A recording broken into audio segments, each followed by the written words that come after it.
Peace Hearts, this is Rina Sassi from Sakun Holistics, and this is an info session on the Soul Rebirth Portal. I just wanted to get you all sort of abreast on the language that we're going to be using inside the portal. And so I'll be just sort of going through as quickly as possible a PowerPoint, just running through the definitions, just so that we're all on the same page. So with that said, let's get started. I'm going to share my screen here so that you guys can see. And here's my slideshow. How do I make this bigger? I guess that's good enough. We'll put this down here for now. Okay, so this is the Soul Rebirth Portal. This PowerPoint is going to be available to you in the folder or wherever you're going to have access to all the resources and materials and everything for the container. And so it will be listed as the glossary of terms, and it will be a PowerPoint slide presentation. And here we go. So what is the soul? Let's start right there. Since the soul is the word in our portal, it's the starting word in our portal. So I'm really basing my my understandings of the soul based on Islamic cosmology or the Sufi tradition. And so according to the Sufi tradition and Islamic cosmology, we are all of pure essence, of pure spirit first, that we are essentially what we are emanations of God's source, of Allah, of the Almighty, of the All Love, of the All Peace. And as we are emanating, you know, I try to use the figure of a spiral here because it's not just like a linear process, and it's not one-dimensional process. It's a multi-dimensional process, and it's like kind of, you know, it's light, it's moving. There's movement in light, right? So we are first of pure spirit of essence. And this is always this part of us. This is our essential nature. This part of us is always in the presence of the divine and is incorruptible, and is always emanating pure light and our pure essence. And then from that emanation, as you think of it kind of like a ray, as it expands out, it then starts to manifest the soul, right? And this is the soul here, the two soul, the sort of the lower soul and the upper soul. The upper soul is also sort of it can be corrupted, but it's further away from the densities of the physical and material realm and closer to pure spirit and essence. And so although it can be corruptible and it can sort of be in disturbance or distortions, this is the sort of what in, you know, I guess New Age parlance would be called the higher self, right? So it still has knowledge and remembrance, and is closer in proximity to its original templates and its original essence or emanation. And then from that emanation, as we move further away from God's source, we come to the lower soul or the egoic soul. And of course, within these as well, the upper soul and the lower soul, there's also more layers, right? So within the egoic soul, it's also multidimensional and it's also layered. But what we're going to be witnessing and working with in the portal is this one, is the lower soul or the egoic soul. So it's the soul that's sort of the in-between or the interface between the pure essence and our higher self and our physical material reality and existence. So it's the one that the ego is the one that has to negotiate between its physicality and the body and its spiritual realm. So it's the ego that sort of has been given that responsibility of maintaining alignment between the physical realm and the spiritual realm. And so this is the part of the soul we're going to be working with. The upper soul is less work and more sort of grace. This is when you start working, or you start sort of developing in the upper soul. This is when you would likely need some kind of master or teacher or spiritual guide, an ascended master to guide you through that, because this is the and in fact, you will also need that master, teacher, guidance for the lower soul and egoic soul, especially as you try to be in right relationship with your egoic soul, or sort of put it in its proper place, right? In its proper place in between the upper realms and the lower realms. But what we're going to be working with, and those, those spiritual masters, they do work that I can't even come near. But what we're going to be working with is the sort of the realm of the soul that is workable for us in our consciousness, right? So there's areas or aspects of the egoic soul that are so sort of so deep and so far inside us that we often will need guidance or some kind of support, and another light. We need the clear mirror and the clear, pure light of an ascended soul, somebody that's already reached sort of their enlightenment or their realignment, to shine a light on these darker aspects of it. So we're going to be working with the egoic soul, which has the shadows, but there's also, as you move deeper into your soul, you go into areas of the void and of nothingness. And that's where, like, places where people can go mad or lose or go insane. So that is a whole other level of mastery. But in this class, we're going to be focusing on the egoic soul and the lower soul, which is to have it come in alignment, or bring into alignment the upper realms with the lower realms. So moving on, so here is another definition: the soul, or the vital force, or the energy body. I'm sort of using all of those terms interchangeably. I'd also add to that the psyche. It's a substance that animates our body and distinguishes us from a corpse, and it can be corrupted and purified. So what differentiates me from a dead body is my soul, right? This some kind of light energy that animates me or brings me into life, right? And if once it's removed from my body, then my body is no longer needed, and it decays and dies. So what keeps this body in the cycle of life is my soul, or my vital force, or my energy. I say psyche as well because the soul does include consciousness, right? So the soul is, even though it's a light holding consciousness. Actually, all light and all energy is some form of templates of intelligence. And so our soul has a specific intelligence, a specific consciousness, a specific light pattern to it. And that's our soul. And so here, if we talk about like what happens in our reality, in our experiences, we can look at the soul as also sort of inhabiting these different aspects of us.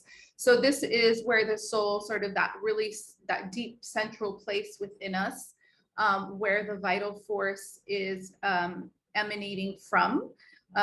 In Sufi cosmology and metaphysics, it's the seat of the soul is the heart. In fact, I think within most spiritual traditions, the seat of the soul is the heart. In the Western contemporary modern mind or modern concept, everything, the seat of everything, right, is within the mind. And there is really no consideration for a substance beyond rational thought, or an intelligence beyond rational thought. So here is where the soul sort of is, the vibration begins its emanations, and then it manifests or expresses itself through these different bodies, right? So if there is a disturbance on any of these three levels, so somebody's experiencing symptoms, this is where symptoms are going to appear. on the physical body, the emotional body, or the mind, or the psyche, the symptoms are actually just an expression of the disturbance which is originating here.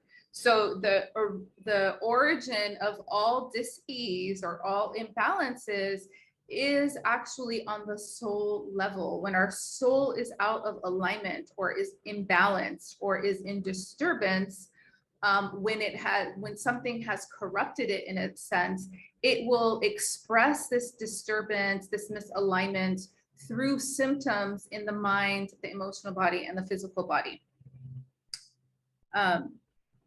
And so that's how we begin to read what these symptoms are. So symptoms are in fact not the problem, right? That is what we can say is largely the main flaw in the industrial medical complex and paradigm, is that symptoms are a problem that need to be disappeared or suppressed, right? Whereas in my paradigm in homeopathy, as well as within the metaphysics of Tasawwuf or Sufism, symptoms are signs. Like Rumi says, these pains you feel are signs from the beyond, or messengers from the beyond. Or the saying, you know, the wound is where the light enters you. So it's through these symptoms that we can learn where the disturbance is off in our soul level. And then we try to bring balance back on a soul level. We attempt to realign and bring balance back on the level of the vital force or the energy. And then when that happens, we no longer need the symptoms that were just signposts and messengers for us that were being expressed in our different bodies or our different dimensions of our body. So yeah, we don't need them anymore. And so that, in relation to the Soul Rebirth Portal, is basically, whatever symptoms we may be experiencing in terms of the primordial mother wound is really originating on the soul level. And so that's why we are doing this, holding this container where we're going to participate in the journey of our soul through the medicines and gateways and pathways of the womb of birth, so that we can remedy at the different locations through that journey where our soul may have picked up some kind of disturbance or was imprinted with some sort of miasm or some sort of dis-ease pattern, right? And I'm going to talk about miasms in a second. So what is the primordial mother wound? So we just talked about the soul, and the Soul Rebirth Portal is a way for us to attempt to heal this primordial mother wound. But spoiler alert, we can't necessarily heal it in the sense of like making it go away, but we can heal it in another sense, which I'm going to explain first. But so before we explain that, let's first talk about what is the mother wound, the primordial mother wound. So the primordial mother wound is the first wound of the human collective, of being a human being. It's the moment in human history, in the collective consciousness, when the human being received the ego, and thus received this consciousness of being separate from God or expelled from the divine presence, right? And so I took a class in my bachelor's at UCLA once, a whole class on just creation stories from different spiritual traditions around the world. And the one theme that was present within all of the creation stories that we studied, whether they be from, the larger religions to the more sort of indigenous and more local practices and traditions and stories, the one thing in common was that there was a masculine and feminine principle, right? And the story of the scriptures of my region, the Swana region, Southwest Asia and North Africa, within our cosmologies, that masculine principle was called Adam, and the feminine principle was called Hawa or Eve. And there was this masculine and feminine principle were in divine union, and all was in balance, and that's when they were in paradise, and they didn't see, they were in that presence of God, and in the dimension of oneness, where they were one with all that is, and with the nature, and that's what heaven is, right?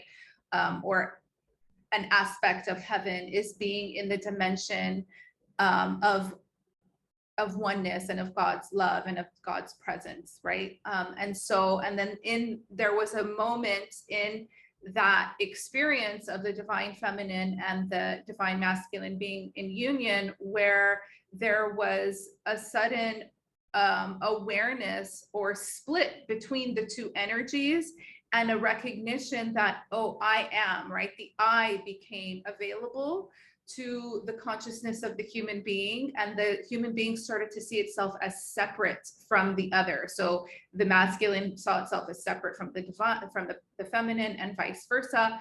And then in the creation story of Adam and Eve, there is all, as well as all the other traditions, there's also a moment where that split was so wounding that there was like an expulsion from the divine presence, right? So in Adam and Eve, that's when they were the story is that they were removed from heaven, or they were expelled from heaven because of that sense of consciousness. So they were no longer able to hold the consciousness of oneness with the ego, or the I am something, right? With the ego believing it's something other than God, or other than all oneness. And so from that awareness of being separate, or that sort of that illusion of being separate from God, it became a wound, right? And it became a pain for the human being. And it's often experienced within our lifetimes as this like feeling of never really belonging here on this planet, or a longing to, like on a very subconscious level, a longing for love, and a longing for union. And what it really is this longing to return to God's source, to return to our original state, to return to oneness with all that is. And the reason why it's a wound is because it's a distortion, because in reality, as we had seen in the previous slides, our essence, our spirit is always in the presence, and in worship, and in remembrance and reverence of God and of the divine, always. Like it's for all of eternity, it's incorruptible, right? So there is this distortion within our consciousness as human beings, that we are separate. And this distortion, this misbelief, this sort of false, it's a falsehood, right? Is necessary for our existence here on earth, because we would, if we all were walking around thinking we're one with all that is, we wouldn't be able to feed ourselves. We wouldn't be able, like, there's a reason why we were given this ego, so that we can experience this body and this world of forms, right? This world of duality. Once something has a form, it has a container, and then it has an other, right? Like there's something outside and something inside the container. So for us to be able to walk through this journey on this planet Earth, we have to have some concept of being separate. And so the wound is that the idea that we're separate is superior in our psyche and in the way we carry our energy and we live our life, than that of the knowledge that we are one with all that is, and that we're always in the presence of God, the Almighty, right? And so that's why I said that this wound is really, you can't heal it in the sense that it's going to go away, because that's part of the human condition and the human experience, is for us to live in that longing and that wanting to return, right? And we go through all these different iterations of that experience here on this life by seeking, love in material things or in people or in the wrong partners or in certain relationships. What it really is it's a drive. It's this internal, what we call el fitra in Arabic. It's this innate belief and knowing of God, and that we are servants of God, that we are here to serve and to live God's will, essentially, right? And so because we have this deep unconscious understanding of that, if we don't become conscious of it, we may sort of create relationships out there to fill that void, but that void is not fillable with anything from this life, right? That void is not to be filled. First of all, there is a reason why we feel it here in this on this earth. But if it's to be filled, and let me say that it can be filled. It can only really be filled with the light of God, right? But we need to be able to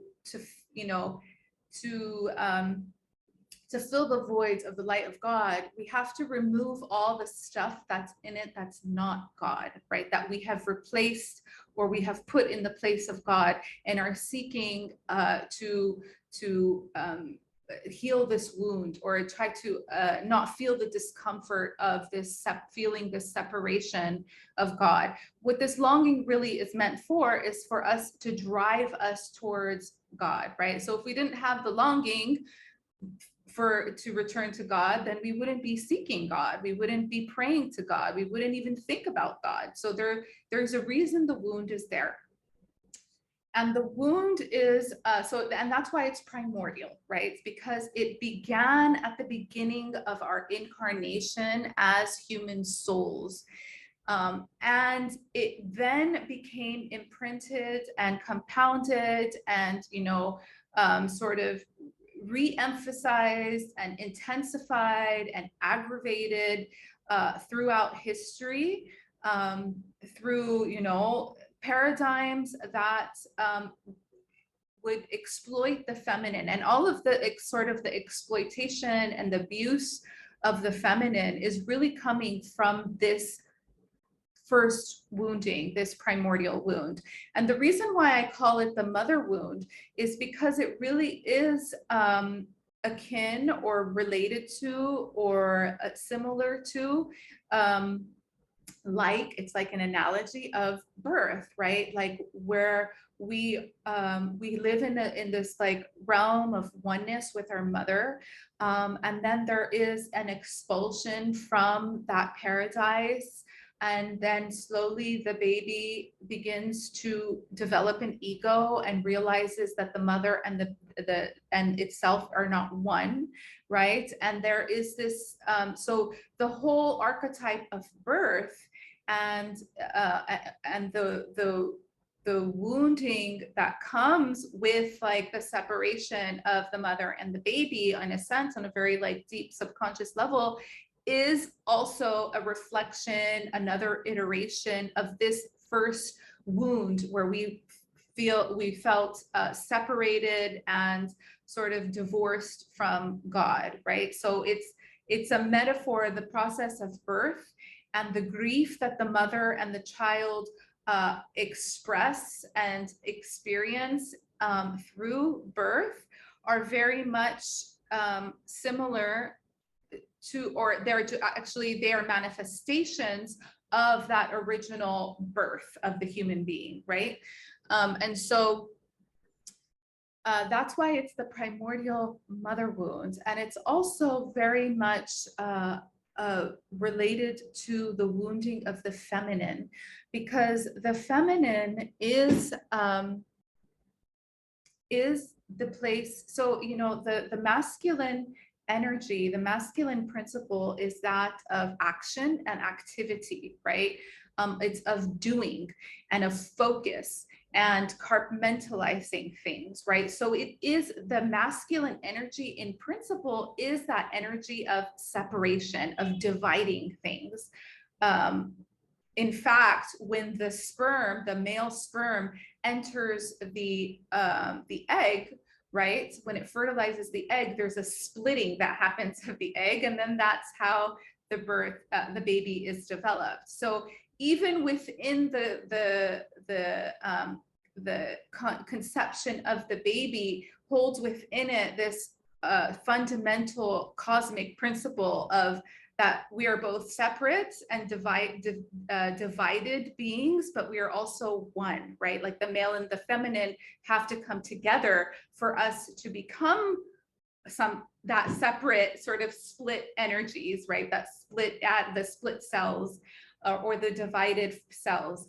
And so the masculine is very much the energy or the vibration, the frequency of the masculine, which is, you know, the masculine and the feminine are the two probably original sort of fundamental laws organizing the entirety of the universe and the cosmos, right? So the God, as he expresses himself, and we're going to talk about the divine names in a minute, or the attributes of God. There are attributes of God that are usually either masculine or feminine, right? So the yin and the yang, those two polarities, the world of duality is once there is manifestation or creation, there becomes this sense of opposites, but the opposites are one in the dimension of oneness in reality, which is reality, because reality is that all is one. And so if the masculine principle is essentially one of separating and dividing and focusing and reducing and activity, then the feminine principle is very much the opposite, right? So it is the energy of putting things together, of union, of inclusion. So if the masculine principle is of focus and compartmentalizing, which then excludes things, right? Or reduces things so that it can be compartmentalized, then the feminine is inclusive. And in the realm of the feminine, in the divine feminine is really meant to hold both opposite, the union, right? So the masculine holds the separation, which is a necessary aspect of our existence as human beings, and the feminine holds the union, or the principle of unity, right? And so it includes the darkness and the light. It includes all of it. And so this initial moment of separation that the human consciousness received was essentially a wounding on the feminine principle, because it is the feminine's motive, sort of main governing force is to remain in the realm of oneness, to be all inclusive, and to not go out into action or activity, right? It's to receive and to hold within it, and it alchemizes. So the feminine principle alchemizes usually from within the unity, right? Whereas the masculine principle would alchemize through the separation. And so this is very much this wounding, this primordial wound is essentially, in a sense, that first trauma that the feminine also experienced. And that's why we have wounding of the masculine, right? Because we hold within us both the masculine and the feminine energies. Of course, we have tendencies to perhaps, you know, hold the energy of one more over the other, or like we're on the spectrum, right? And we can be anywhere on that spectrum of masculinity or femininity, or the divine feminine and masculine. But within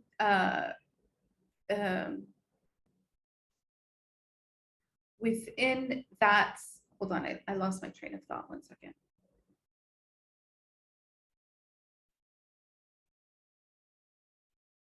masculine energy.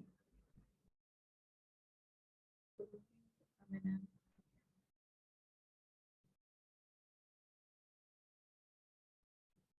Okay, so yeah, so the wounding of the feminine basically, or this original primordial mother wound is experienced in, you know, the feminine energy, but it's also experienced in the masculine energy as well. And it manifests in reality, in our existence, as toxic masculinity, as a toxic patriarchy, as abuse towards the feminine, abuse towards women, abuse towards any kinds of principle that is inclusive or is in a collaborative principle, because those are all the principles, or sort of the qualities of the feminine.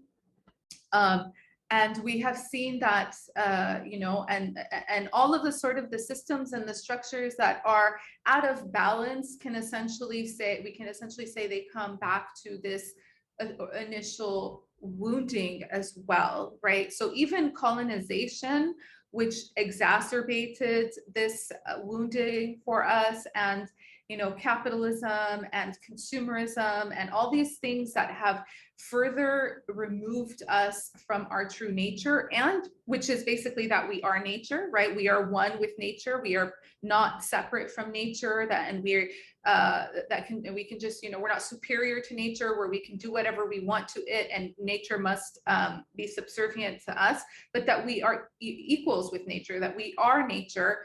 And that very much comes from this original wounding, that we are separate from each other and from nature. And it very much comes from this wounded feminine and this primordial mother wound. Whew, that was a lot that I said on that. Okay, moving on. So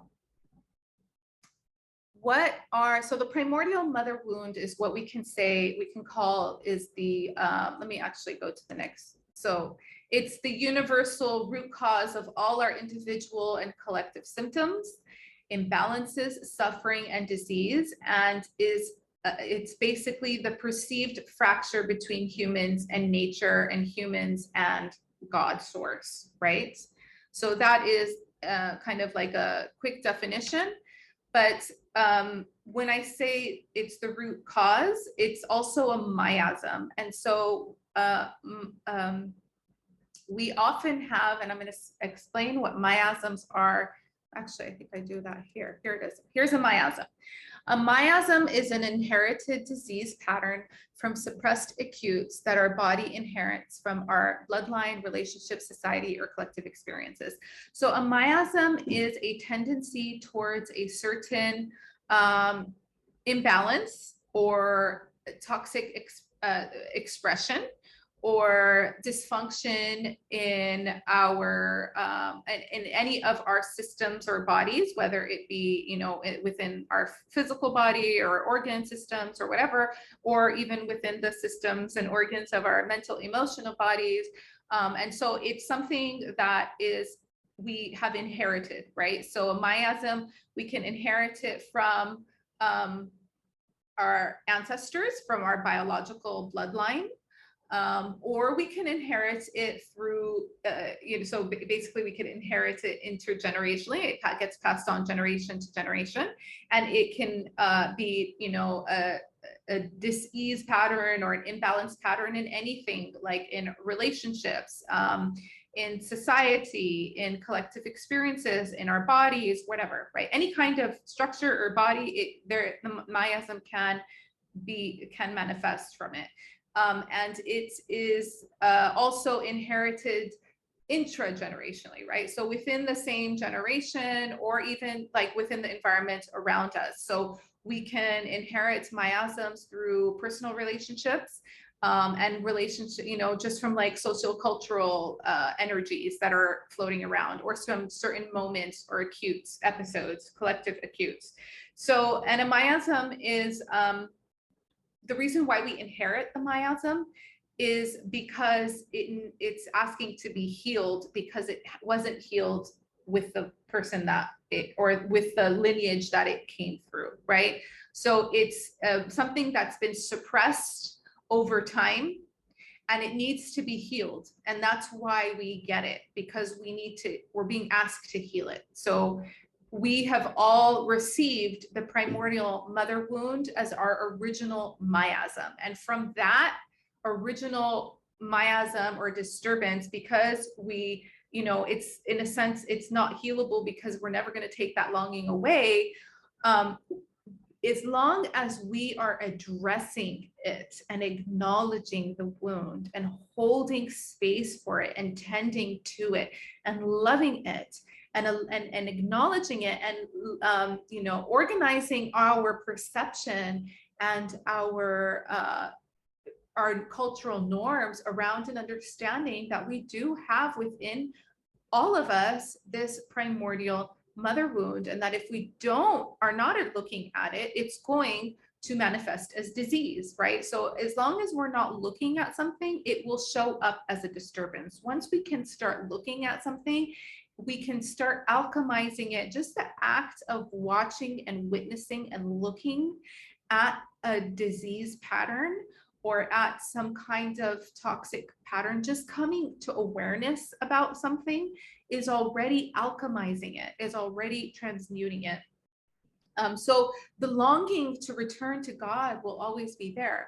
But when we acknowledge it, so, when we can acknowledge that all of sort of the corruption that we have created in our human collective experience is stemming from this original miasm.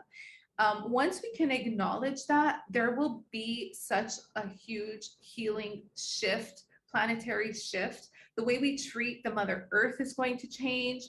The way we treat women is going to change. The way we treat children is going to, just holding that in our awareness and consciousness. And it hasn't been healed for thousands of years.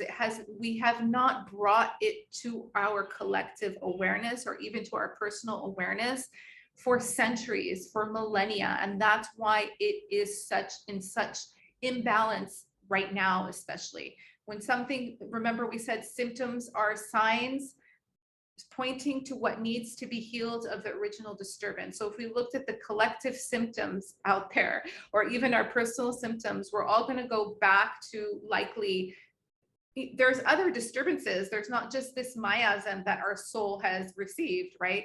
But a lot of the disturbances that it has received is really just a reflection of this original disturbance. So that's a miasm. And we all have miasms, and they can be picked up from, we had mentioned, our ancestral familial bloodline. And this one is a universal one that we all have. It can also, like I mentioned, be societal miasms, tribal, cultural miasms, contemporary miasms, collective wounds, etc. And so that's also why you may see, within a certain culture, people will, what we often will consider are stereotypes, like, oh, those people like that, or that are like that, right? Oftentimes, stereotypes are dangerous because they're used for negative reasons, right? Or for just to discriminate or for prejudice. But there can be truths, there can be certain vibrations or certain disease patterns within certain communities, right? So certain communities are, you could just see in the personality of a culture, like how organized and quiet the French are compared to my culture, the Arab world, right? Where we're louder generally and less organized. So, and then, but on the flip side of that, we also we have a miasm of the French is that they have this love of sadness, right?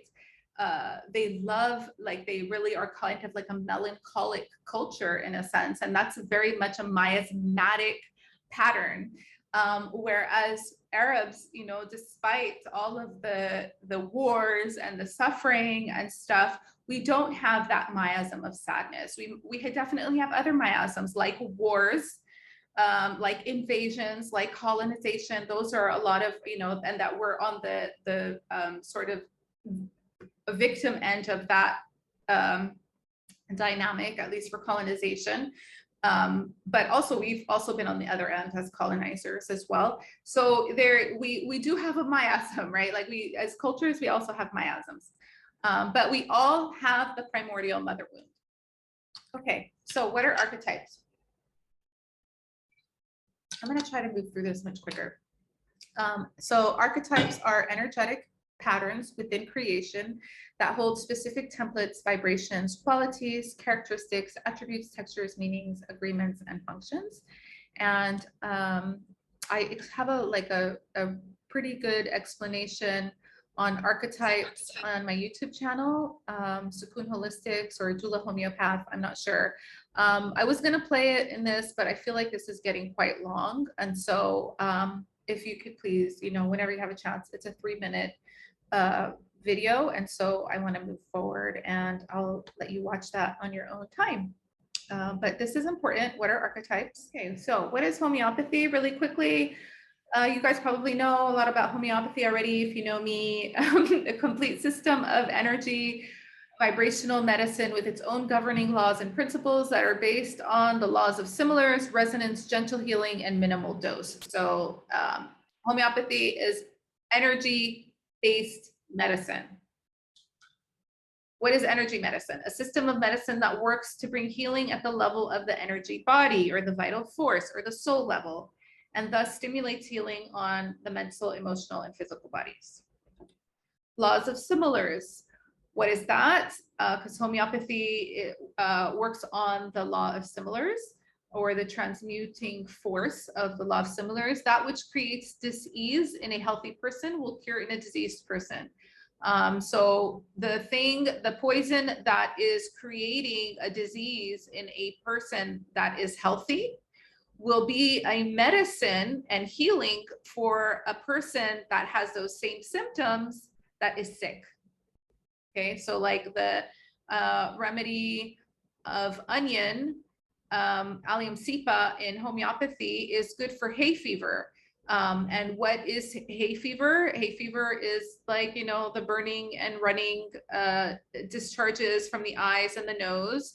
And that's what happens when you cut an onion, right? So when you cut an onion and you're healthy, you get the symptoms of hay fever. And if you get the symptoms of hay fever and you take the remedy, the energetic medicine of onion, allium cepa, you may potentially cure it if that's the correct remedy. So the law of similars is a matching, it's based on matching the symptoms of the person or the living organism to the symptoms of the remedy. Potentization. So this is important because we're working with potentized medicine, and this is what makes the medicine energetic.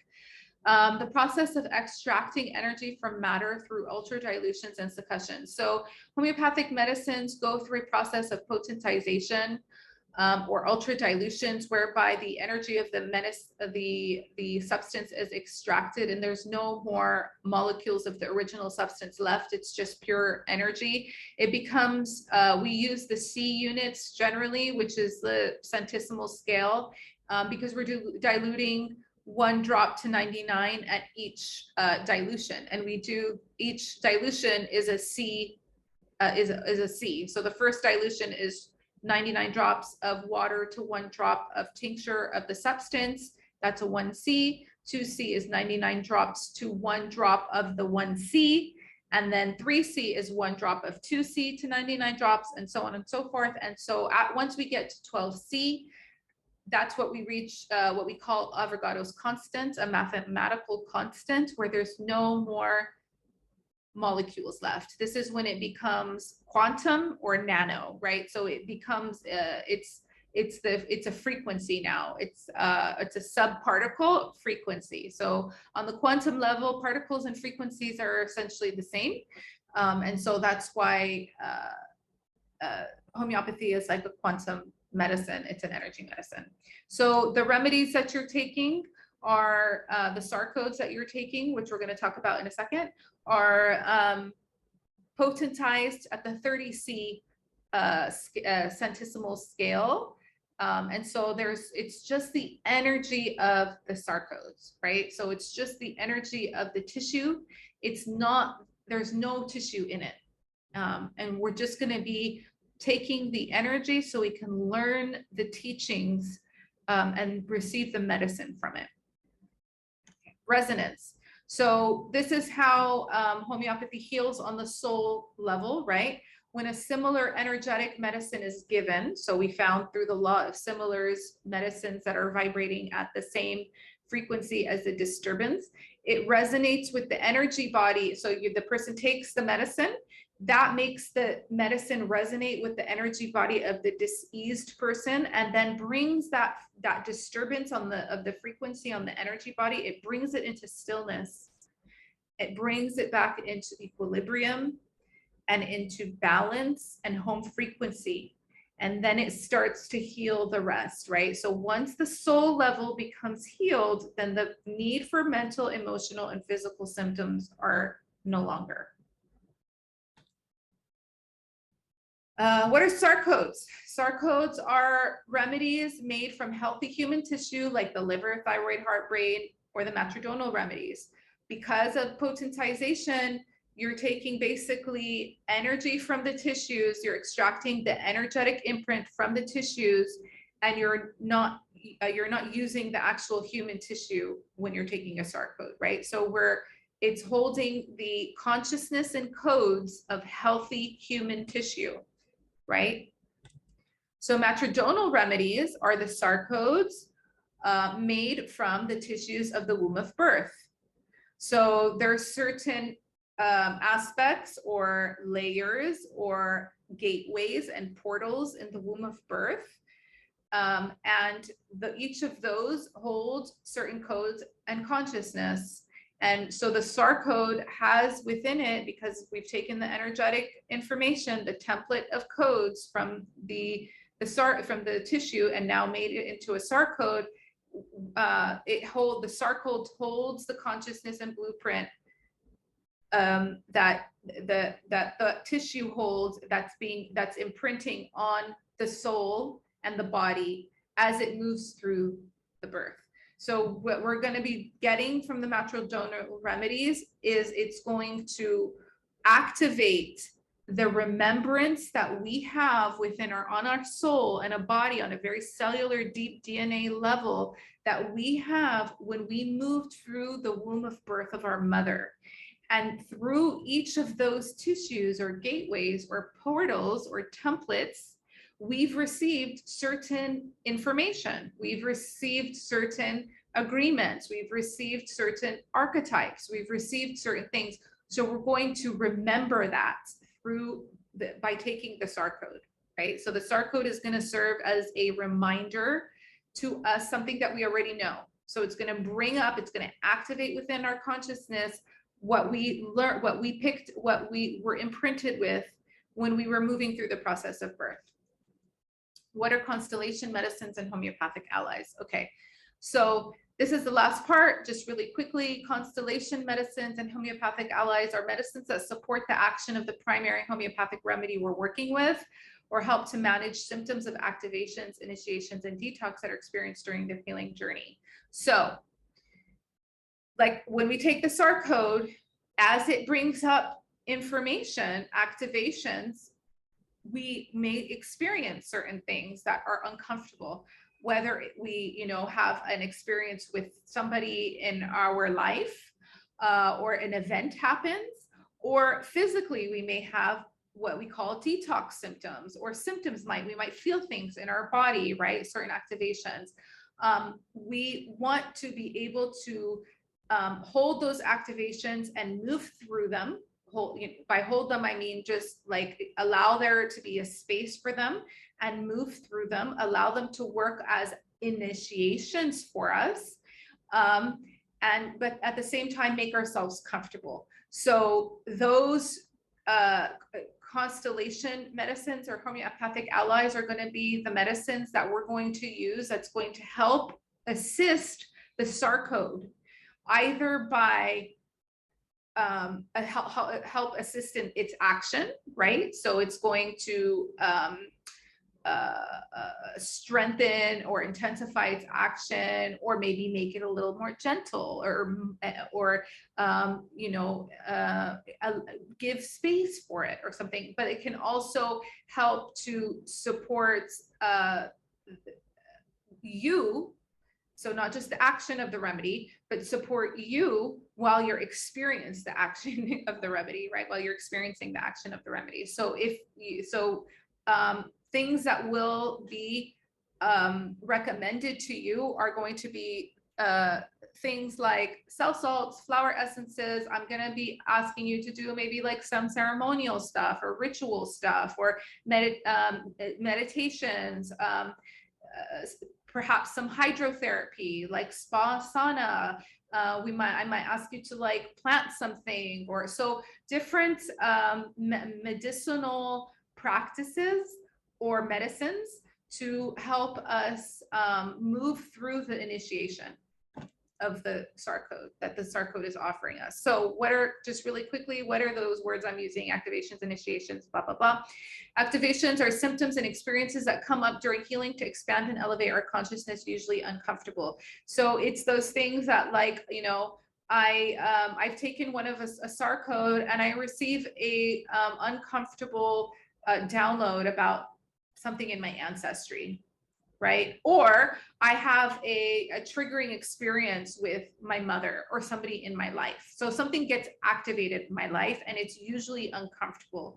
Initiations are portals or pathways to healing, ascension, and upgrades that are challenging. These are kind of all similar or the same in a sense. Like the activations are initiations for us. They're a way for us, or portals for us to access healing, for us to upgrade, right? And they are challenging. They're not easy for us. They can be really uncomfortable.